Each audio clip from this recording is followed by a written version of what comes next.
अभी इस बार जो बायोलॉजी का पेपर हुआ है हम लोगों का, अभी जो एग्ज़ाम हो रहा था, तो बायोलॉजी के पेपर में सब लोगों को कोई एक्स्ट्रा चीज़ की ज़रूरत पड़ी क्या? जनन स्वास्थ्य से आया था। कुछ क्वेश्चन जो है चैप्टर 14 का भी था, बताए हुए थे हम।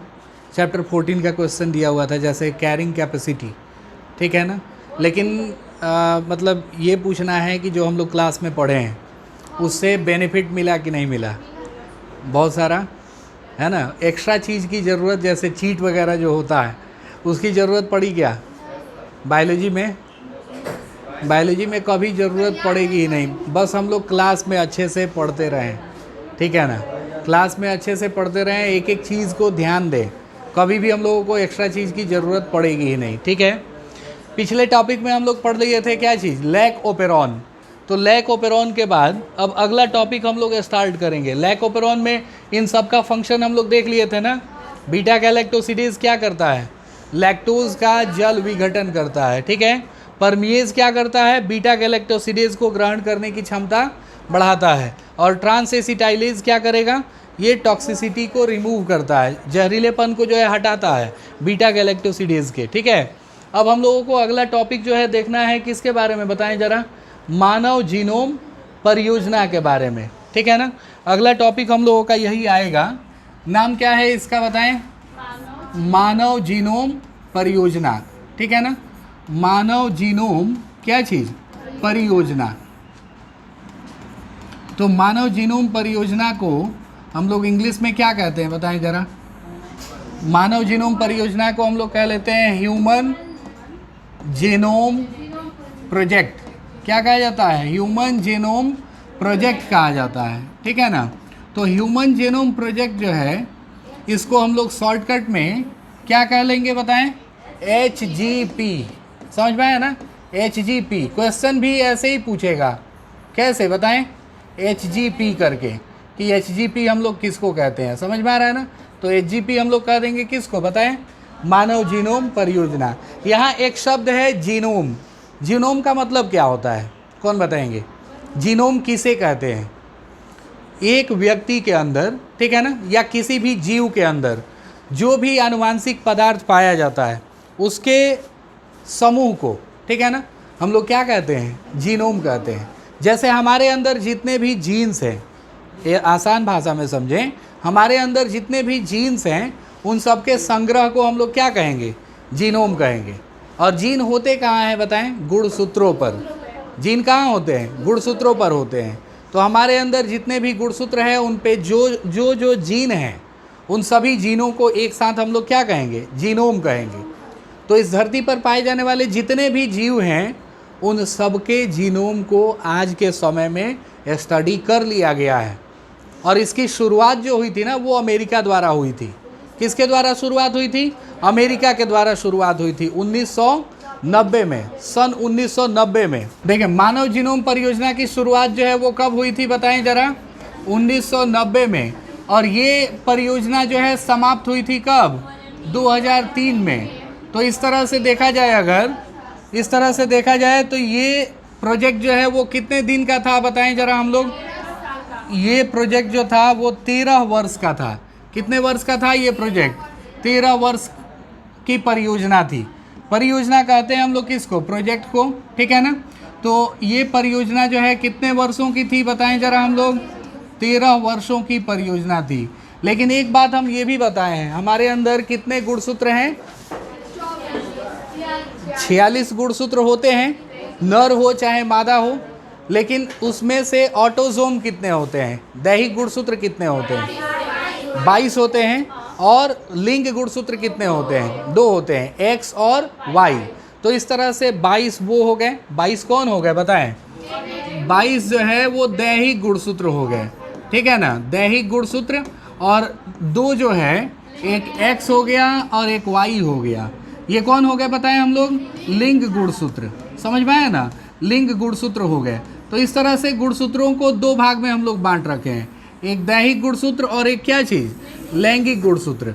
तो दोनों को मिला के कुल कितने गुणसूत्र हुए बताएं, 24 गुणसूत्र हुए। तो अर्थात इस परियोजना में मनुष्यों के अंदर उपस्थित कुल 24 गुणसूत्रों का अध्ययन करना था। समझ में आया ना, 24 गुणसूत्रों का अध्ययन करना था। किस परियोजना के तहत बताएं? मानव जीनोम परियोजना के तहत, ठीक है ना, अध्ययन करना था। कितने गुणसूत्रों का? 24 गुणसूत्रों का, ठीक है। तो 2003 में ये परियोजना समाप्त हो रही है, मतलब हुई ऐसा बताया जाता है। लेकिन एक चीज़ और याद रखें, जो हमारे अंदर गुणसूत्र संख्या 1 है, गुणसूत्र संख्या कौन बताएं? 1। गुणसूत्र 1 को स्टडी करते करते कौन सा समय आ गया बताएं जरा हम लोग? मई 2006, मई 2006। तो एक तरह से हम लोग कह सकते हैं कि ये 16 वर्ष में जाके पूर्णतः समाप्त हो गई। 16 वर्ष में जाके जो है ये परियोजना क्या हो गई? पूरी तरह से समाप्त हो गई, क्योंकि गुणसूत्र संख्या 1 को पढ़ने में कितना टाइम लग गया? मई 2006 तक जो है समय लग गया था, ठीक है ना। तो मानव जीनोम परियोजना जो है, मानव जीनोम परियोजना को हम लोग एक महापरियोजना कहते हैं। मानव जीनोम परियोजना को क्या कहते हैं? महापरियोजना, ठीक है ना। ये भी बात हम लोग याद रखें, इस परियोजना को हम लोग क्या कहते हैं बताएं जरा? महापरियोजना कहते हैं। और महापरियोजना क्यों कहते हैं? इसके 3 कारण हैं। महापरियोजना कहे जाने के कितने कारण हैं? 3 कारण हैं, 3 मुख्य कारण हैं। इसको हम लोग ना मेगा प्रोजेक्ट कहते हैं। ह्यूमन जीनोम प्रोजेक्ट को हम लोग क्या कहेंगे बताएं जरा? मेगा प्रोजेक्ट कह लेंगे। और मेगा प्रोजेक्ट कहे जाने के पीछे सबसे पहला कारण ये होता है ना कि इस प्रोजेक्ट को करने में समय जो है वो बहुत ज़्यादा लगा। समझ में आया ना? कितना समय लग गया बताएं जरा? 13 साल का कोई परियोजना होगा तो उसको छोटा मोटा परियोजना कहेंगे क्या? बहुत बड़ी परियोजना, महापरियोजना हम लोग कहेंगे। 13 वर्ष जो है समय लगा था, तो समय अधिक लगने के चलते इसको जो है महापरियोजना कहा गया। दूसरी चीज़ क्या थी बताएं? दूसरा कारण क्या था? दूसरा कारण था पैसा। समझ में आ रहा है ना? सिंपल भाषा में हम लोग बोलें तो पैसा। क्योंकि हमने पढ़ाया था कि एक क्षार युग्म को अध्ययन करने में, हमारे अंदर जो एक क्षार युग्म स्थित है उसका अध्ययन करने में कितना पैसा लग रहा था? 3 US डॉलर, 3 अमेरिकी डॉलर जो है पैसा लग रहा था। समझ में आया ना? 3 अमेरिकी डॉलर लगभग कितना रुपये के बराबर है? 250 रुपये के बराबर है। समझ में आ रहा है ना? अभी के टाइम में, अभी जो जब ये वीडियो हम लोग शूट कर रहे हैं तब ये कितना के चल रहा है रेट से? अभी के टाइम में 83 रुपये 59 पैसे, ठीक है ना। 1 अमेरिकी डॉलर 83 रुपये 59 पैसे चल रहा है, INR के बराबर है, ठीक है ना, 83 रुपये। तो उसके हिसाब से जो है करीब करीब 250 रुपया हुआ। तो एक क्षार युग्म को पढ़ने में कितना पैसा लग रहा है? 250 रुपया लग रहा है, 250 रुपया, ठीक है। और हमारे अंदर कितने क्षार युग्म होते हैं जरा बताएं? 3 × 10⁻9 क्षार युग्म होता है। तो इस टोटल क्षार युग्म को पढ़ने में, इस टोटल क्षार युग्म को पढ़ने में कुल कितना रुपया लग जाएगा? 9 बिलियन। 9 क्या लग जाएगा बताएं? 9 बिलियन अमेरिकी डॉलर। 9 बिलियन अमेरिकी क्या चीज़? डॉलर। इतना ज़्यादा पैसा जिस परियोजना में लग रहा हो उसको हम लोग छोटी मोटी परियोजना कहेंगे? नहीं, उसको महापरियोजना कहेंगे हम लोग। समझ में आ रहा है ना? क्या कहेंगे उसको हम लोग? महापरियोजना कहेंगे। तो ये दूसरा कारण था। पहला कारण क्या था? समय। दूसरा कारण क्या था? पैसा। और तीसरा कारण क्या था? तीसरा कारण कौन बताएंगे? बहुत बढ़िया, बहुत बढ़िया। मतलब इस सूचनाओं को एकत्रित करना, ठीक है ना। सूचना को इनसे प्राप्त, इस परियोजना से प्राप्त सूचना जो था, ठीक है ना, उस सूचना को एकत्र करना। समझ में आ रहा है ना? सूचना को एकत्र करना, इसके चलते इसको हम लोग महापरियोजना कहते हैं। क्योंकि हमने बताया था कि अगर एक व्यक्ति से जो भी हम लोगों को सूचनाएं प्राप्त होती हैं, ठीक है ना, एक व्यक्ति से जो भी सूचनाएं प्राप्त होती है उनको हम लोग किताब में लिख के रखते हैं। तो किताब में अगर लिख के रखा जाए और 1000 पन्नों की किताब हो, कितने पन्नों की किताब हो बताएं? 1000 पन्नों की किताब हो, ठीक है। और प्रति पेज, प्रति पन्ना जो है वो कितना शब्द लिखा जाए बताएं? प्रति पन्ना 1000 शब्द लिखा जाए। 1000 शब्द हम लोग लिख रहे हैं, ठीक है। तो पूरा जीनोम को स्टोर करने में कितनी किताबें लगेंगी बताएं? 3300 किताबें लगेंगी। एक व्यक्ति के लिए जो है 3300 किताबें लगेंगी। अब जरा बताएं, हम लोग पूरा जीनोम स्टोर करना चाहते हो इस धरती पर पाए जाने वाले हर एक जीव का, हर एक मनुष्य का, तो कितनी किताबें लग जाएंगी। और ऐसा नहीं है कि ये मानव तक ही सीमित रहा, मानव तक ही सीमित नहीं रहा। आगे हम लोग पढ़ेंगे और भी जीवों का जीनोम सीक्वेंसिंग किया गया, और भी जो जीव थे ना उनका भी जीनोम पढ़ा गया, लेकिन पहले मानव का पूरा करके। ठीक है, इसकी शुरुआत किसने करी थी? अमेरिका ने। बाद में इसको ब्रिटेन ने भी ज्वाइन किया, यूके ने भी ज्वाइन किया। यूके के बाद जो है वही अपना क्या आ गया, जापान आ गया, फ्रांस आ गया, जर्मनी आ गया, और चाइना भी है। समझ में आ रहा है ना? चाइना जो है, भारत भी आया। चाइना जो है वो पीछे नहीं रहता है, लेकिन पीछे पीछे जरूर रहता है। समझ में आ रहा है ना? क्या समझे हम लोग? पीछे पीछे जरूर रहता है मतलब हाँ, कॉपी करने में बहुत माहिर है, बहुत ज़्यादा माहिर है। समझ में आ रहा है ना? तो ये 3 कारण थे, ये वो 3 कारण थे जिनके चलते हम लोग मानव जीनोम परियोजना को एक क्या कहते हैं, महापरियोजना कहते हैं। क्या कहते हैं? महापरियोजना, मेगा प्रोजेक्ट कहा जाता है। समझ में आ रहा है ना?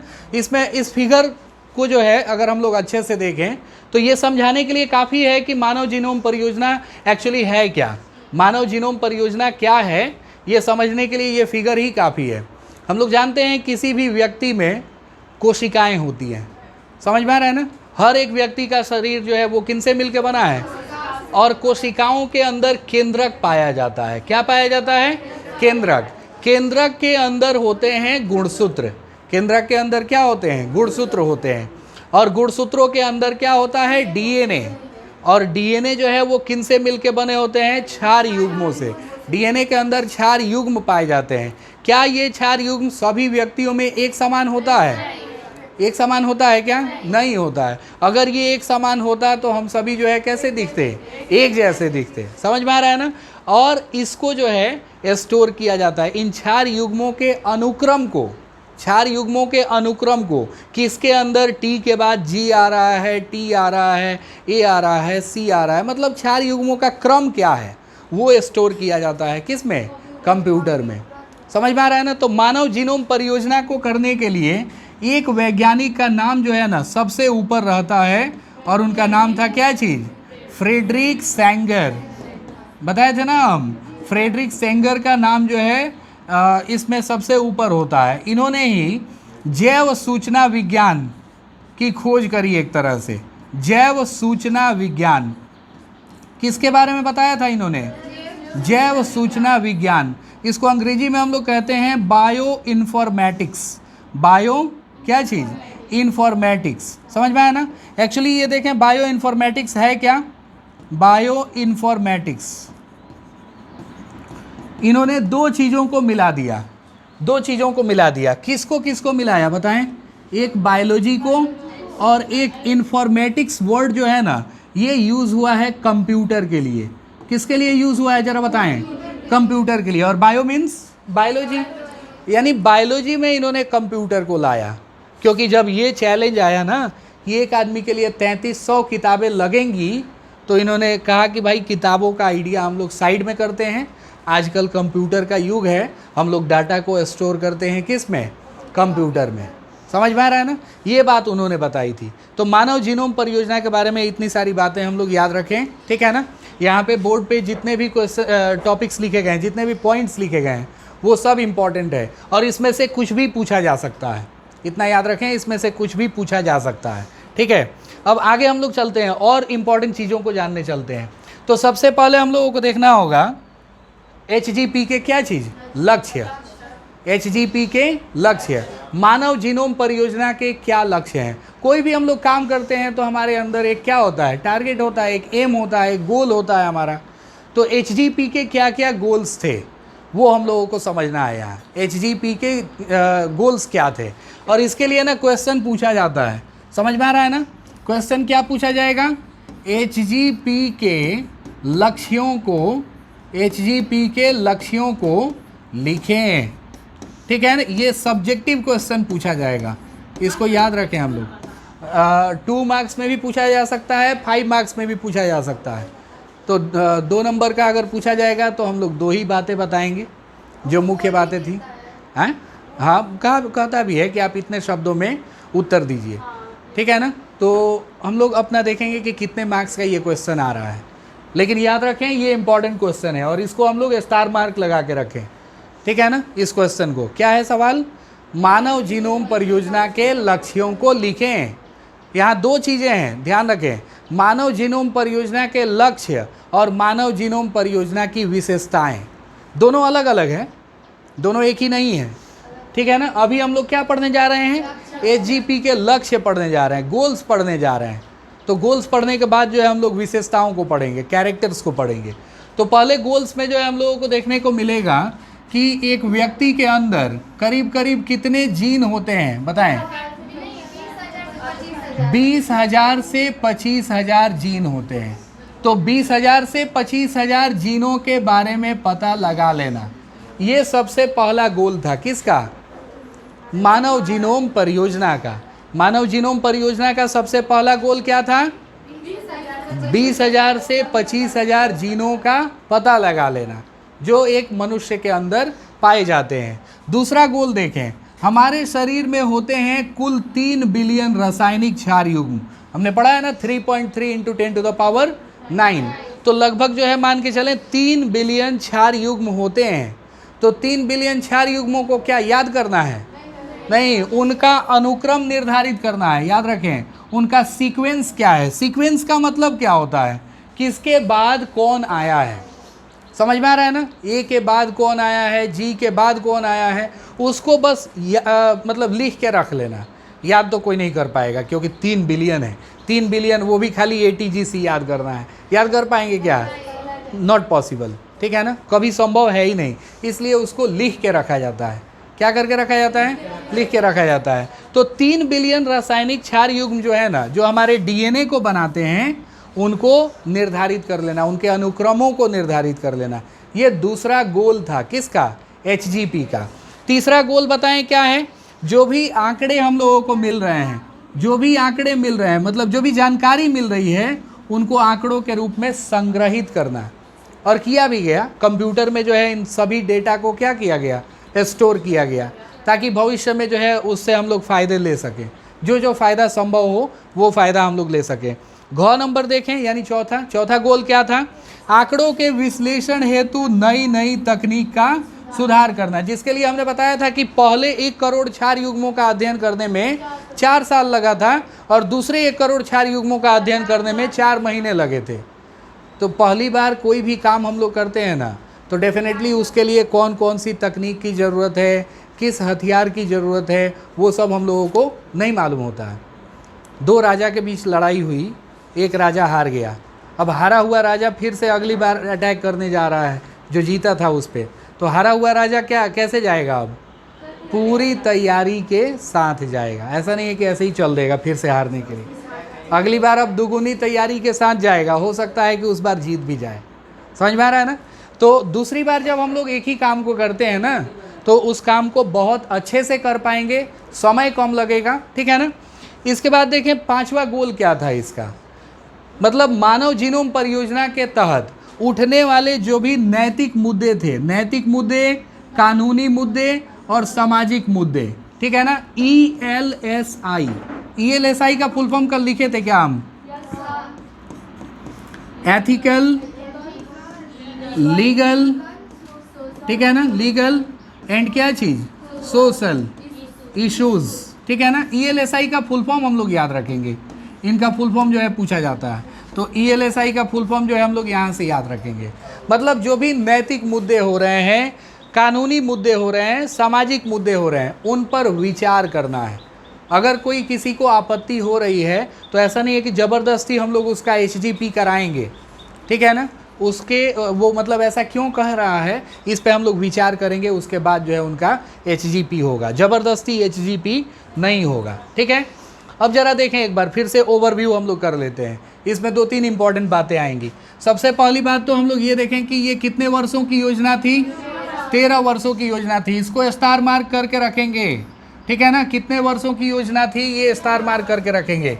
इसके लिए फंडिंग कौन कर रहा था, पैसे जो है वो किन से मिल रहे थे, अमेरिकी ऊर्जा विभाग, US डिपार्टमेंट ऑफ क्या चीज़, energy, US department of energy, और एक और संस्था थी जिसका नाम था, क्या चीज बताएं?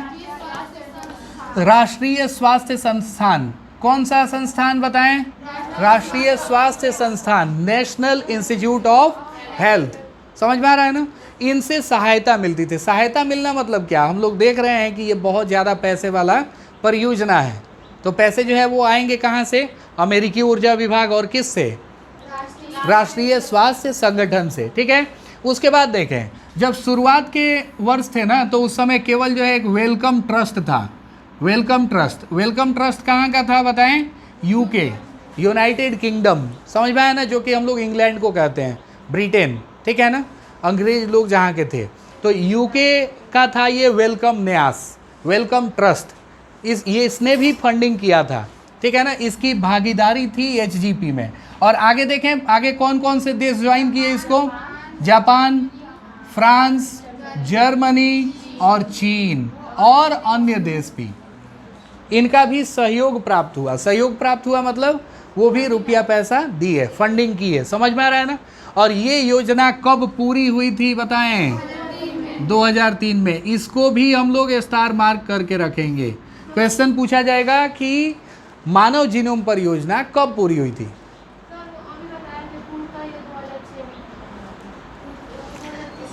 मतलब क्रोमोसोम नंबर 1 का कुछ पार्ट बाकी था, जो कि 2006 तक जाके पूरा हुआ। लेकिन ऐसे पूछा जाए कि ये परियोजना कब समाप्त हुई थी, तो हम लोग बताएंगे क्या चीज़? 2003 में। ठीक है ना? लेकिन 2003 तक गुणसूत्र संख्या 1 का अध्ययन किया जा चुका था क्या? नहीं। वो कब पूरा हुआ था बताएं? मई 2006 में। ठीक है ना? तो अब देखें ज़रा, इससे क्या क्या फ़ायदा है। हम लोग जानते हैं कि अलग अलग व्यक्ति में डीएनए जो है वो सेम होता है या विभिन्न होता है? अलग अलग होता है। डीएनए भी अलग अलग होता है। अगले टॉपिक में डीएनए फिंगरप्रिंटिंग में हमें पढ़ाया जाएगा कि हम सभी के अंदर 99.9% डीएनए सेम होता है। कितना डीएनए सेम होता है? 99.9% सेम होता है। तो डिफरेंट कितना हुआ? 0.1% हुआ ना? 0.1% डीएनए डिफरेंट होने से हम सभी में इतना ज़्यादा अंतर है। अब ज़रा सोचे 100% अगर अलग होता तब क्या होता? कहीं से भी हम लोग एक जैसे नहीं दिखते। समझ में आ रहा है ना? कहीं से भी एक जैसे नहीं दिखते। कोई जो है डायनासोर की तरह दिखता है, कोई छिपकली की तरह दिखता है, कोई कैसा दिखता। समझ में आ रहा है ना? मतलब ये जीनोम जो है 99.9% क्या है? सेम है। केवल कितना डिफरेंट है? और उतना ही डिफर होने से हम सब में इतना ज़्यादा अंतर है, इतना बड़ा अंतर है। ठीक है। तो देखें अब इससे फ़ायदा क्या क्या हुआ, फ़ायदा क्या क्या हुआ वो देख लेते हैं। तो जब डीएनए की विभिन्नता के बारे में जानकारी मिलने लगी ना, तो बहुत सारी अनियमितताओं के बारे में जो है पता चला। ठीक है। उसको पहचानना, उसका उपचार करना। अनियमितता मतलब क्या चीज़? जैसे हम लोग पिछले टॉपिक में, पिछले चैप्टर में पढ़े हैं कि सिकल सेल अनीमिया में जीएजी के बदले क्या हो जाता है? जीयूजी हो जाता है। ये बात कहाँ से पता चला था? कहीं ना कहीं ये मानव जीनोम परियोजना उसके लिए बहुत ज़्यादा उत्तरदायी है। ठीक है ना? उससे हम लोगों को अनुक्रम पता चला, जिससे हम लोग ये जाने कि भाई होना चाहिए क्या चीज़? जीएजी, और हो जाता है क्या? जीयूजी। तो उनको पहचानने में आसानी मिली, कहीं ना कहीं उनके उपचार करने में भी सहयोग मिला। जैसे हम लोग पढ़ेंगे। हाँ,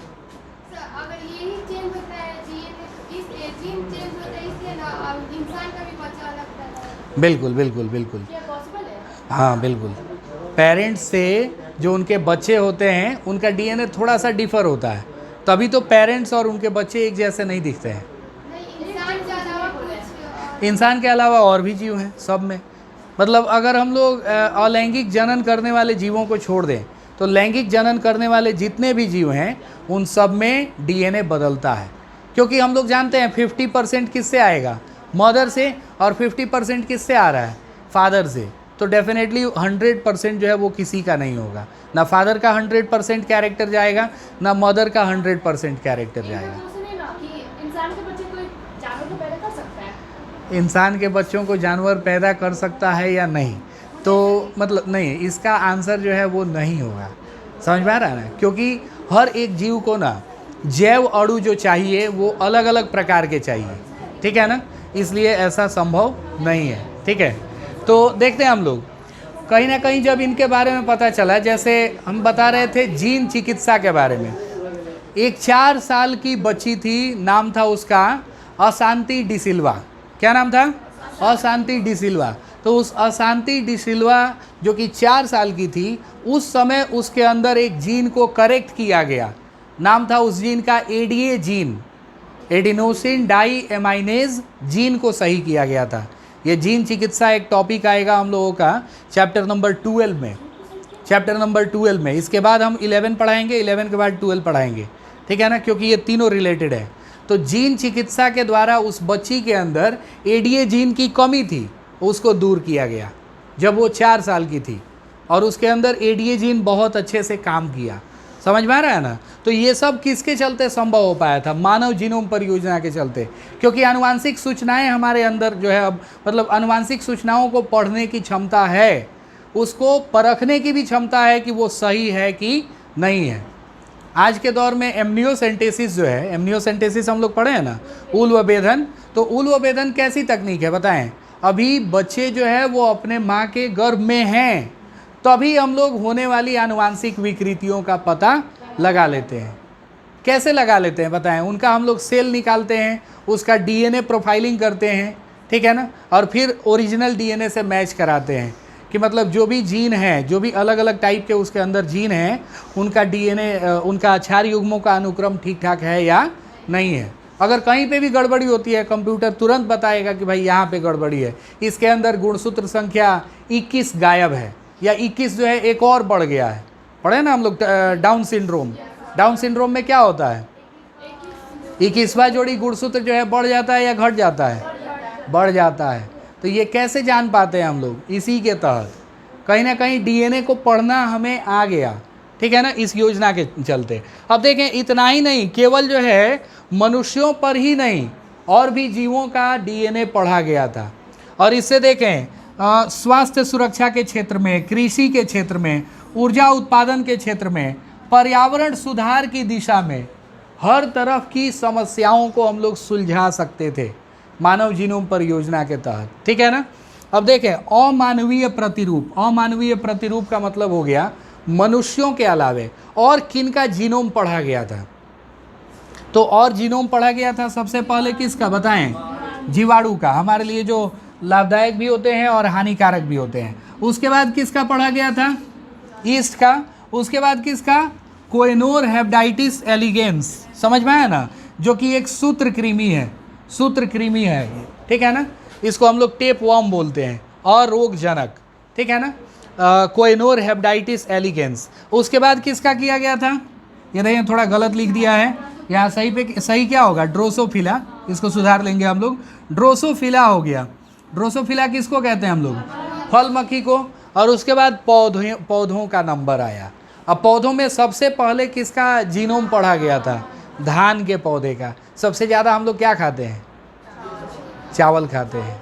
समझ में आया ना? धान से ही चावल, चिवड़ा दोनों मिलेगा। समझ में आ रहा है ना? तो उसको हम लोग जो है पढ़े, इसका जीनोम कैसा होता है, ठीक है। एराबिडोप्सिस, एराबिडोप्सिस धान और क्या चीज़? एराबिडोप्सिस, इनके बारे में जो है जानकारी प्राप्त हुई। अब इसके बाद देखें मानव जीनोम परियोजना कैसे किया जाता है, इसको समझना जरूरी है। यहाँ पे इम्पॉर्टेंट टॉपिक दिया गया है, ये देखें, इसकी कार्य प्रणाली को हम लोग देखें, ठीक है ना। कार्य प्रणाली जो है अर्थात मानव जीनोम परियोजना कैसे की जाती है। तो इसमें देखें हम लोग 2 महत्वपूर्ण तकनीक का नाम हमें याद रखना है। मानव जीनोम परियोजना को करने के लिए कितने महत्वपूर्ण तकनीक थे बताएं? 2। सबसे पहला था ये वाला, ठीक है ना। क्या चीज़ बताएं? EST। EST का full form expressed sequence tags, ठीक है ना। इसका फुल फॉर्म याद रखेंगे हम लोग, एक्सप्रेस्ड सीक्वेंस टैग्स, व्यक्त अनुक्रम घुंडी। समझ में आया? और दूसरा तकनीक देखें, दूसरा तकनीक था ये अनुक्रम टिप्पण। अनुक्रम टिप्पण या फिर क्या चीज़? Sequence annotation. क्या था? सीक्वेंस एनोटेशन था। तो ये 2 तकनीकें थी, 2 महत्वपूर्ण तरीके थे मानव जीनोम परियोजना को करने के लिए, ठीक है ना। इसमें बहुत सारी चीज़ें पढ़ेंगे हम लोग। अब जरा देखें ये पहला चीज़ क्या है, EST क्या है, एक्सप्रेस्ड सीक्वेंस टैग, ठीक है ना। ये DNA का वो भाग होता है जो अपने आप को RNA में बदल सकता है, जो अपने आप को RNA में बदल सकता है। उस DNA के भाग को हम लोग क्या कहते हैं बताएं, व्यक्त अनुक्रम घुंडी। सभी जीन जो RNA के रूप में व्यक्त हो सकते हैं, ठीक है ना, वे सब जीन जो RNA के रूप में व्यक्त हो सकते हैं, उनका जो है सीक्वेंसिंग करना एक्सप्रेस्ड सीक्वेंस टैग कहलाता है। और दूसरा क्या है, अनुक्रम टिप्पण। तो अनुक्रम टिप्पण में हम लोग जानते हैं, देखें हम लोग इन दोनों का नाम पढ़े हैं कि नहीं, व्यक्तिक और अव्यक्तिक नाम पढ़े हैं। इंग्लिश में क्या कहते हैं इनको, बहुत बढ़िया, एक्सॉन और इंट्रॉन। एक्सॉन और क्या चीज़, इंट्रॉन। इनको हमने पढ़ाया था स्लाइड नंबर कितने में, ये देखें स्लाइड नंबर 20 में हमने बताया था। ये देखें जरा यहाँ 20 नंबर स्लाइड में हम लोग पढ़े थे। एक्सॉन को व्यक्तिक कहते हैं और इंट्रॉन को क्या कहते हैं, अव्यक्तिक कहते हैं। जहाँ हमने बताया था कि इंट्रॉन को क्या किया जाता है, इंट्रॉन को हटा दिया जाता है और एक्सॉन को रखा जाता है। एक्सॉन को रखा जाता है और सारे इंट्रॉन्स को क्या किया जाता है, हटा दिया जाता है। तो ये एक्सॉन इंट्रॉन के बारे में पढ़ना, एक्सॉन इंट्रॉन के बारे में पढ़ना जो है, ये क्या कहलाता है, सीक्वेंस एनोटेशन। क्या कहलाता है जरा बताएं हम लोग, सीक्वेंस एनोटेशन कहलाता है। समझ में आ रहा है ना, जो कि एक महत्वपूर्ण कार्य प्रणाली थी। तो कितनी कार्य प्रणालियों में मानव जीनोम परियोजना हम लोग करते हैं, 2। पहला क्या चीज़, EST, और दूसरा क्या चीज़, SA सीक्वेंस एनोटेशन, अनुक्रम टिप्पण। ठीक है, अनुक्रम टिप्पण किसको कहेंगे, जो हमारे जीनोम के अंदर व्यक्तिक हैं और अव्यक्तिक हैं, उनके अनुक्रमों को जान लेना। ठीक है, कौन व्यक्तिक हैं कौन अव्यक्तिक हैं, उनके अनुक्रमों को जान लेना, उनके कार्यों को निर्धारित करना क्या कहलाता है बताएं, अनुक्रम टिप्पण कहलाता है। अब जरा देखें हम लोग, अगर किसी व्यक्ति का जीनोम सीक्वेंसिंग करना है, अर्थात मानव जीनोम परियोजना के तहत जो है हम लोग चाहते हैं उसके जीनोम का अध्ययन करना, समझ में आ रहा है ना। तो हमारे पास उपाय क्या होने चाहिए बताएं जरा। उपाय ये है कि हम लोग उसकी एक कोशिका निकालें, एक कोशिका को क्या कर लें बताएं, निकालें। और एक कोशिका के अंदर जो आनुवांशिक पदार्थ है, जो DNA हमको मिल रहा है, अब उस DNA को विलगित करना है। विलगित माने क्या, DNA को बाहर निकाल लेना है। DNA को क्या करना है बताएं, DNA को हमें बाहर निकाल लेना है। DNA को क्या करना है बताएं, बाहर निकाल लेना है। अब DNA को बाहर निकालने के बाद हम लोग एक एंजाइम प्रयोग करेंगे। कौन सा एंजाइम प्रयोग करेंगे, न्यूक्लियेसेस। इन एंजाइम्स के बारे में चैप्टर 11 में जानकारी मिलेगी हम लोगों को। न्यूक्लियेसेस जो है ये DNA को छोटे छोटे टुकड़ों में काटने का काम करते हैं। DNA को क्या करते हैं बताएं, DNA को किस में काटने का काम करते हैं बताएं, छोटे छोटे खंडों में। पूछा जाएगा क्वेश्चन कि न्यूक्लिक अम्ल को काटने के लिए किसका इस्तेमाल किया जाता है, न्यूक्लियेसेस का। किसका इस्तेमाल किया जाता है, न्यूक्लियेसेस का इस्तेमाल किया जाता है न्यूक्लिक एसिड को काटने के लिए। ठीक है, तो न्यूक्लियेसेस जो है ये न्यूक्लिक एसिड को छोटे छोटे पीसेस में क्या करेंगे, काट देंगे। अब उनके बाद देखें हम लोग जरा, जब ये छोटे छोटे पीसेस में बंट जाते हैं ना, तो इनको भेजा जाता है। किस में भेजा जाता है बताएं, इनको भेजा जाता है एक मतलब अच्छे से आतिथेय में। ये देखें क्या लिखा है, उचित आतिथेय। उचित आतिथेय, आतिथेय हम लोग किसको कहते हैं, जो स्वीकार करते हैं, जो होस्टिंग करते हैं, होस्ट हम लोग इनको कह लेते हैं। ठीक है ना, होस्ट का मतलब जो जैसे मेज़बान, मेज़बान हम लोग इनको कहते हैं, जो रिसीव करने वाले होते हैं। जो आने वाले हैं उनको मेहमान, और जो उनको रिसीव करेंगे उनको क्या कहेंगे, होस्ट बोलते हैं। समझ में आ रहा है ना, हाँ, होस्ट एंड गेस्ट। ठीक है, होस्ट एंड गेस्ट। तो देखें हम लोग उचित आतिथेय के अंदर भेजेंगे। अब क्वेश्चन है कि भाई उचित आतिथेय है कौन कौन, कौन कौन होता है। तो यहाँ हम लोग नाम याद रखें, 2 उचित आतिथेय होते हैं। उचित आतिथेय कितने होते हैं जरा बताएं हम लोग, 2 होते हैं। एक होता है BAC और एक होता है YAC। कौन कौन होता है, BAC YAC। BAC जो है वो है हम लोगों का बैक्टीरियल आर्टिफिशियल क्या चीज़? क्रोमोसोम। बैक्टीरियल आर्टिफिशियल क्रोमोसोम हो गया, ठीक है। और फिर एक और होता है YAC। YAC क्या है जरा बताएं? ये है ईस्ट आर्टिफिशियल क्रोमोसोम। क्या है ये? Yeast artificial chromosome. समझ में आया ना? इनके अंदर भेजा जाता है और इनके अंदर जब हम लोग इस DNA पीसेस को भेज देंगे ना, तो ये उसका कॉपी करवाएंगे। ये उसका क्या करवाएंगे बताएं हम लोग? ये कॉपी करवाते हैं। देखें यहाँ लिखा है ये शब्द क्लोनिंग। क्लोनिंग लिखा है ना? क्लोनिंग और DNA का प्रवर्धन, ठीक है ना। DNA का प्रवर्धन मतलब DNA को और ज़्यादा बड़ा कर लेना, DNA का मल्टीपल कॉपी तैयार कर लेना, ताकि पहला वाला DNA लॉस ना हो, ठीक है ना। तब जाके जो है पढ़ा जाता है इनके सीक्वेंस को। हम लोग डालते हैं किस में? DNA खंडों को अब हम लोग डालेंगे किस में? DNA सीक्वेंसर में। किस में डालेंगे? DNA सीक्वेंसर में। और DNA सीक्वेंसर जो है वो फटाफट पढ़ के हमको बता देगा कि कौन कौन से क्या हैं, बेस पेयर हैं उसके अंदर। अब ये देखें टॉपिक आ गया हम लोगों का क्या चीज़? मानव जीनोम परियोजना की मुख्य विशेषताएं। अभी हमने बताया था ना कि इसकी विशेषताओं के बारे में भी पढ़ना है हम लोगों को। तो मानव जीनोम परियोजना की विशेषताएं बहुत सारी है, जिसमें सबसे पहला हम लोग देखें, मानव जीनोम में कितना करोड़ क्षार युग्म मिलते हैं बताएं? ये संख्या याद रखेंगे हम लोग, इस संख्या को याद रखेंगे। 3164 पॉइंट कितना? 7 करोड़ क्षार युग्म मिलते हैं। मानव जीनोम के अंदर कितने क्षार युग्म मिलेंगे? 3164.7 करोड़ क्षार युग्म, ठीक है ना। ये पहली विशेषता है।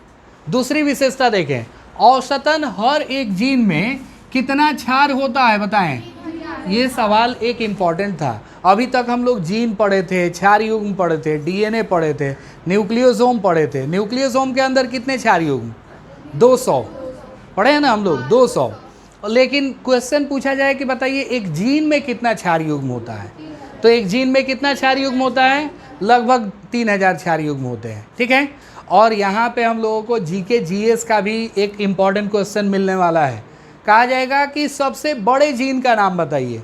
हमने बताया था कि सबसे बड़ा गुणसूत्र जो है वो कौन होता है? गुणसूत्र संख्या 1।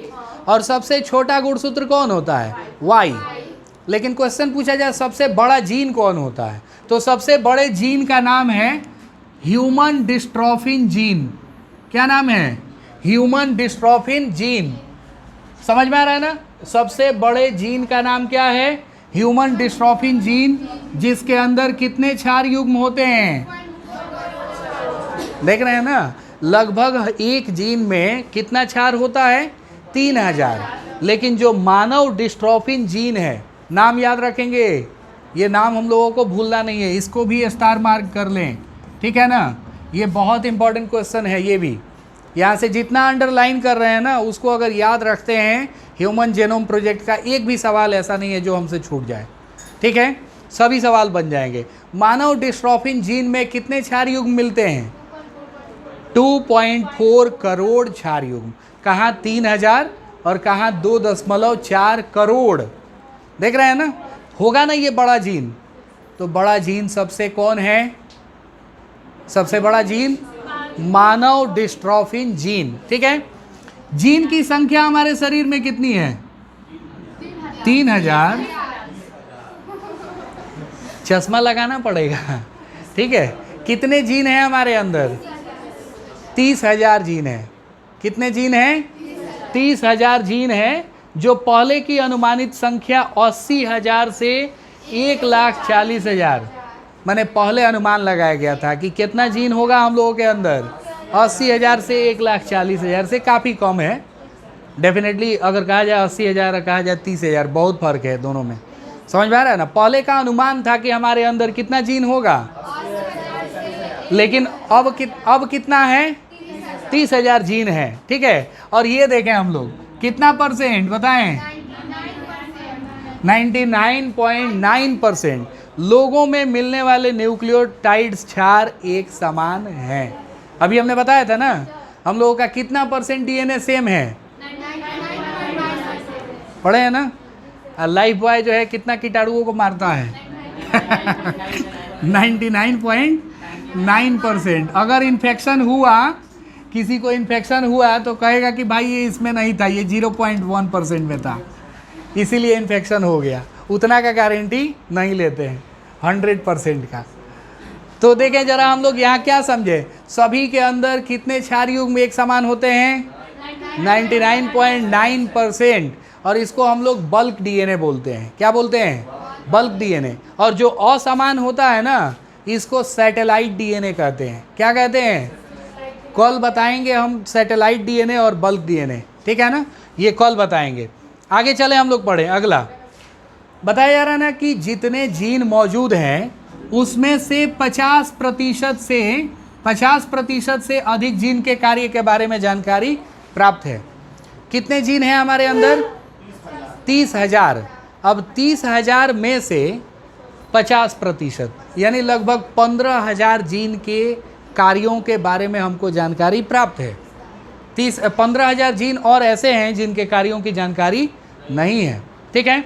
अगला देखें हम लोग, 2% से कम जीनोम प्रोटीन का कूट लेखन करते हैं।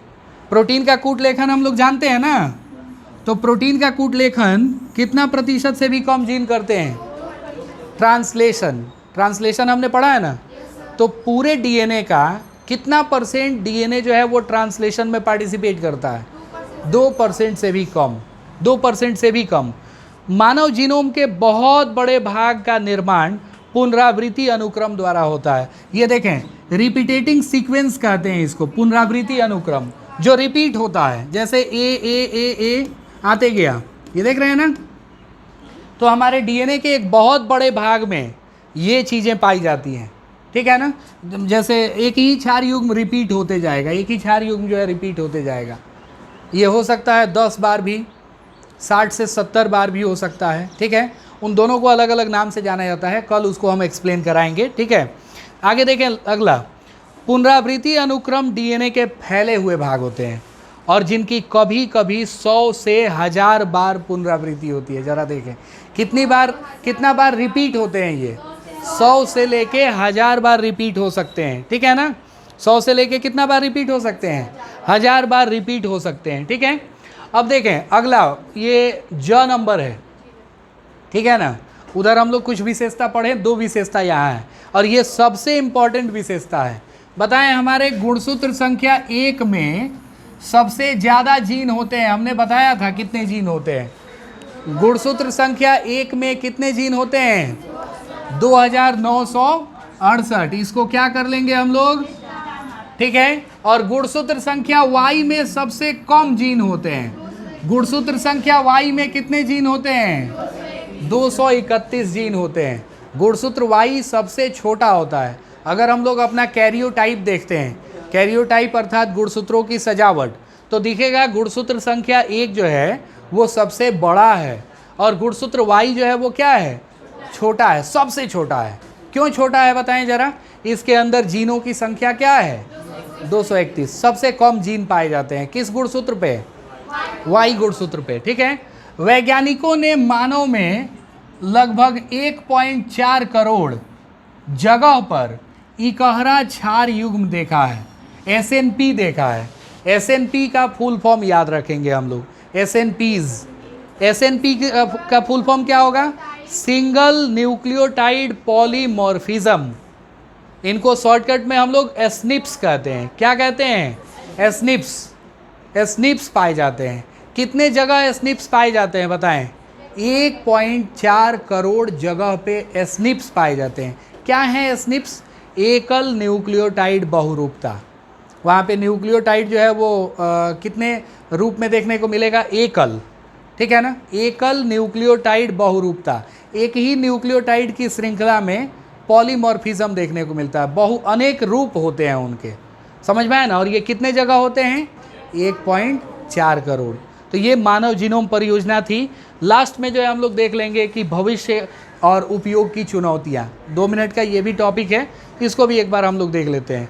ये देखें, बताया जाता है ना कि जब हम लोग डीएनए अनुक्रम के बारे में जान लिए, ठीक है ना, तो डीएनए अनुक्रम के बारे में जानने के बाद बहुत सारी चीज़ें हमारी क्लियर हो गई। जैसे देखें, इन जानकारियों से और शोध से आने वाले दशक में जैविक तंत्र को समझने में काफ़ी सहूलियत रही। जैविक तंत्र का मतलब क्या? अभी के टाइम में कोई सा जेनेटिक डिसऑर्डर नहीं है जिसके बारे में हम लोग नहीं जानते हैं, ठीक है। कोई ऐसा जीव नहीं है जिसके डीएनए को हम लोग नहीं पहचानते हैं। इसके बाद जो है, अब जैसे कोरोना ही आया था, जब कोरोना आया था तो उस समय सबसे पहले उसका जीनोम सीक्वेंसिंग किया गया कि भाई इसके अंदर कौन कौन से क्षार युग्म हैं, उनका अनुक्रम क्या है, और उसके बाद जो है उसको एक्सपेरिमेंट करके उसका वैक्सीन बनाया गया। समझ में आ रहा है ना? तो इससे जो है ना, मतलब जैविक तंत्रों को समझने में काफ़ी ज़्यादा सहूलियत मिली। वृहद कार्य को पूर्ण करने में विश्व के सार्वजनिक और असार्वजनिक क्षेत्र के विशेषज्ञ और रचनाकार, उनका योगदान रहा इस चीज़ में। एचजी अनुक्रमों का सबसे महत्वपूर्ण प्रभाव ये रहा कि जैविक अनुसंधानों में नए आयामों का समावेशन हो सका, नई नई चीज़ों की खोज हुई एचजीपी के चलते, ठीक है ना। और देखें हम लोग, बताया जा रहा है कि पूर्ण जीनोम अनुक्रमों व नई तकनीकों के आधार पर अब काफ़ी व्यापक स्तर और व्यवस्थित तरीके से उठने वाले प्रश्नों को हल करने में सहायता मिली है। केवल किसके चलते? मानव जीनोम परियोजना के चलते। जो समस्याएं उठती हैं उनको सॉल्व करने में, ठीक है ना, जो जैविक तंत्र से संबंधित हो, बहुत ज़्यादा सहायता मिली है। और अभी के टाइम में एक अंग हो गया या उत्तक हो गया, एक अंग हो गया या उत्तक हो गया, या फिर हो गया क्या चीज़ बताएं? अर्बुद। अर्बुद समझते हैं कि नहीं? नहीं समझते हैं ना? सब लोग समझते हैं। क्या लिखा है? ट्यूमर। ट्यूमर नहीं सुने हैं कभी हम लोग, और अर्बुद नहीं सुने हैं ना। ट्यूमर को ही हिंदी में हम लोग क्या कहते हैं? अर्बुद कहते हैं। और ट्यूमर जो है वो किसका कारक है? कैंसर का। चैप्टर नंबर 8 जब पढ़ाएंगे, चैप्टर 8 में जो है हम लोग अर्बुद के बारे में पढ़ेंगे। ये 2 प्रकार के होते हैं, ठीक है ना। अर्बुद कितने प्रकार के होते हैं? तो कहीं पे हमारे बॉडी में ट्यूमर बन रहा है कि नहीं बन रहा है, इसकी जांच हम लोग कर सकते हैं मानव जीनोम परियोजना के तहत। सोचिए कितना आसान हो गया हमारे लिए जीवन जीना, ठीक है ना। और अनुलेखों में हजारों जीन, प्रोटीन, ये आपस में कैसे जो है जुड़े हैं, एक तार की तरह काम कर रहे हैं, ये सब के बारे में हमको जानकारी मिलते गई। किसके द्वारा? मानव जीनोम परियोजना के द्वारा। तो कल का हमारा टॉपिक रहेगा क्या चीज़? DNA fingerprinting, DNA typing, DNA profiling, ठीक है ना, जो नाम हम लोग कह लें। तो ये कल हम लोग पढ़ेंगे।